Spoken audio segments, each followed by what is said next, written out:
Good morning. I'd like to continue my series on the World Championship between defending champion Vladimir Kramnik and challenger Vishwanathan Anand, played in Bonn in 2008. We're in Game 6. The first two games were drawn. The third game was a win to Anand. The fourth game was a draw, and the fifth game was a win to Anand. So we're playing 12 games, best of 12 games, almost halfway through. And Anand has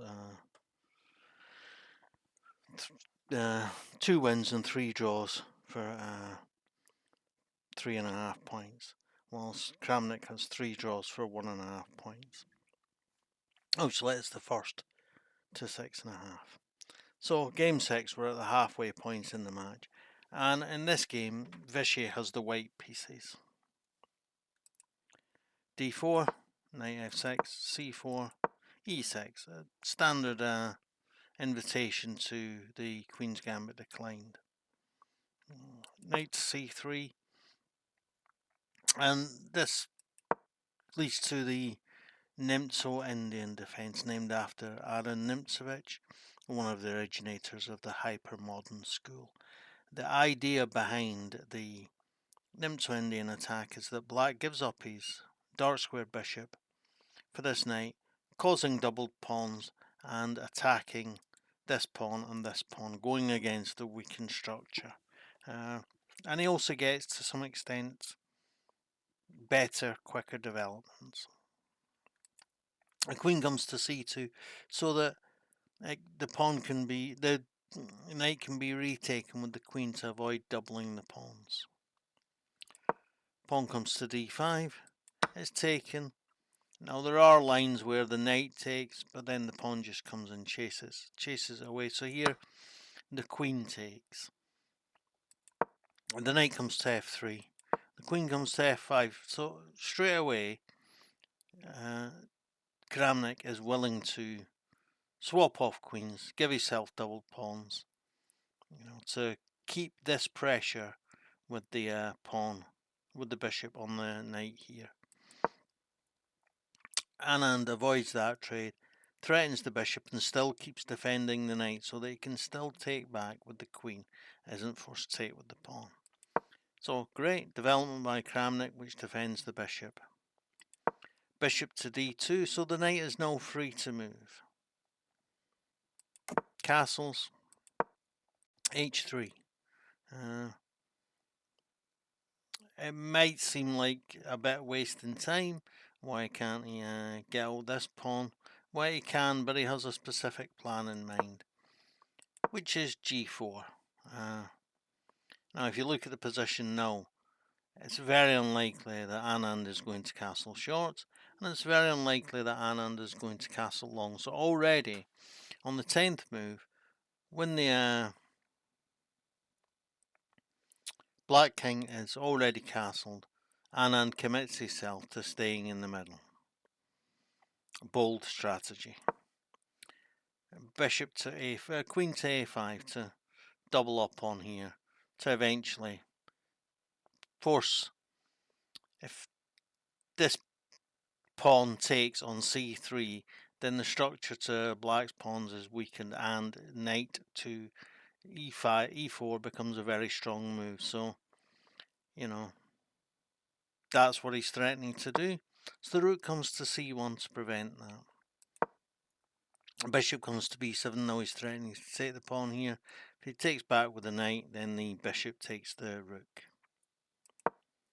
So he puts the question to bishop first so that he can defend this pawn with the pawn, or with the bishop.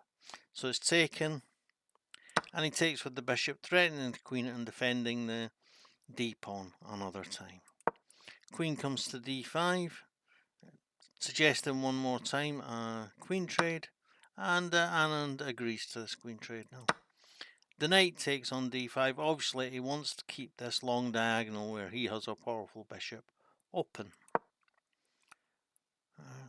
The knight was threatening the bishop and threatening to do damage to the pawn structure, so it retreats. and now Anand has the threat of playing e4. So Kramnik retreats so that the knight covers e4, and so that again he's threatening to take this pawn, and he can't take back or the rook disappears. So the rook comes to g1. Definitely no castling for Anand, but now it defends the pawn. If knight takes back, and that's fine. The rook comes to c8. There's also the idea that when the knight moves, the pawn on c7 would be weak, so he strengthens that with moving the rook to c8. The bishop, I don't like calling it a fianchetto when the pawn's already come to g4. It isn't in a corner, and fianchetto is Italian for corner. I believe it might even mean little corner. And it's not exactly in a corner here, just me being a pedant as ever.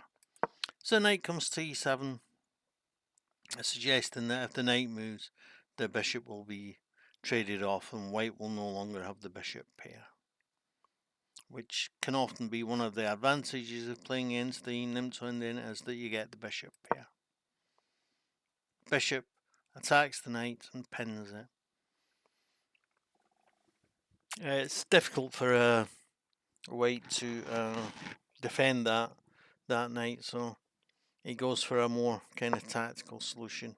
He plays c5. This is taken, and now he just abandons that pawn and gets his rook in a better position. Fair enough. So Anand hasn't got a problem with swapping the bishops off, and they're swapped off. I think if we look at the position, it's still fairly level, but the centralised knight of Anand is very good. Yeah, the pawn's taken, and he takes with the rook. He would rather have the swap off. And in this position, where he has a queenside pawn majority, it should be, in theory, relatively easy for Anand to advance his queenside pawn majority and maybe create a passed pawn and build something from there. So knight comes to e4 to threaten the rook, and it's taken. And he takes back, threatening to come here. Threatening to come to c1 with mate. If he takes the knight, of course, which is uncovered, c1 is mate, so he can't do that. So the knight comes back to cover the c1 square, so it's not mate anymore, and the knight comes to d5, threatens the rook, the bishop, threatens to damage the pawn structure, and if he takes, you can't take back with the knight because it would be mate on c1. So the bishop falls back. He doesn't mind trading the bishop off, just so long as he's not threatening to mate. Rook comes to c2, threaten this pawn, threaten this bishop one more time. Bishop comes to c1, where it's defended by the knight and where it defends the pawn. Pawn comes to f5, so looking at a swap off. Anand threatens the rook of Kramnik, which has to go back. And the knight is threatened, and that has to go back. And the king comes back to e1, it's a better square. The pawn comes to a5. If the pawn gets to a4, the one pawn will restrain these two of white, so there is a positional threat in that move. But Anand ignores the positional threat to try and get his bishop into a better position. The pawn comes forward. Yeah, it looks okay. So he takes with the pawn, and instead of taking back with the knight, he plays e4. Anand takes back, and he takes the knight on e4. Yeah, I'm not so sure this is good. This is part of what leads to the eventual winning idea of Anand. Bishop comes to d2, threatens the pawn here, and also in some circumstances might come to this diagonal with effect. Pawn comes to a4, so the restraint on these two is in place. Then comes to f2, he's willing to swap. Pawn comes back to d6, threatens the f pawn. Instead of defending the f pawn, he threatens the a pawn, And if he wins this pawn and gets 2 passed pawns on the queen side, it won't matter. So the knight comes to g4 to threaten to win this pawn. The knight is chased away, comes to f6, and the rook defends this pawn. And more importantly, defends the c3 square, so that if the knight takes, which it does, bishop to c3 threatens both knights, and this knight is pinned to the king. But he doesn't play bishop to c3, which is, I think, what Kramnik was expecting. He plays e5. Knight comes to d5, and he plays f6. And again, for the second game in a row, Anand is threatening some kind of promotion combination. He's willing to swap off, and now the pawn will, if the knight gets here, the pawn will come through, and if the knight gets here and the knight takes, the pawn takes, and then this passed pawn on the 7th is protected. And he's laughing. So the king blocks the queening square. The rook threatens the knight. It's got to back up. No. Backing each other up. But the bishop comes to h6, and now the pawn is protected. He threatens the rook, but it's completely irrelevant now because Anand has a check. King has to come to f7, and brilliant. Threatens the rook. If the rook takes, the pawn queens. But if the rook doesn't take, what can it do? Where can it go? So he takes, and Anand gets a new queen. There might be some chances with getting this pawn promoted. The king takes the knight, so it's 2 knights and a rook against a bishop and a queen. So he's got a rook and knight for a queen. Pawns are level. Slight theoretical material advantage to Anand, but he comes up with a decisive move now. Bishop to g7 check. Wherever the king goes, they must go here. Actually, if he goes here, he'll be losing the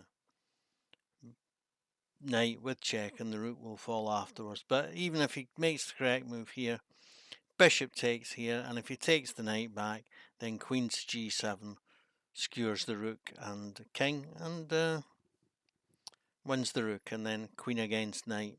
Both got 2 pawns, nothing to discuss. So Kramnik resigned, and after 6 games, Anand has 4.5, and Kramnik has 1.5. Anand only needs 6.5 points to win. There's 6 games left. If he gets all draws in the 6 remaining games, then he will be the new world champion. Yeah. Don't forget to like, share, comment, and subscribe. Thanks. Bye.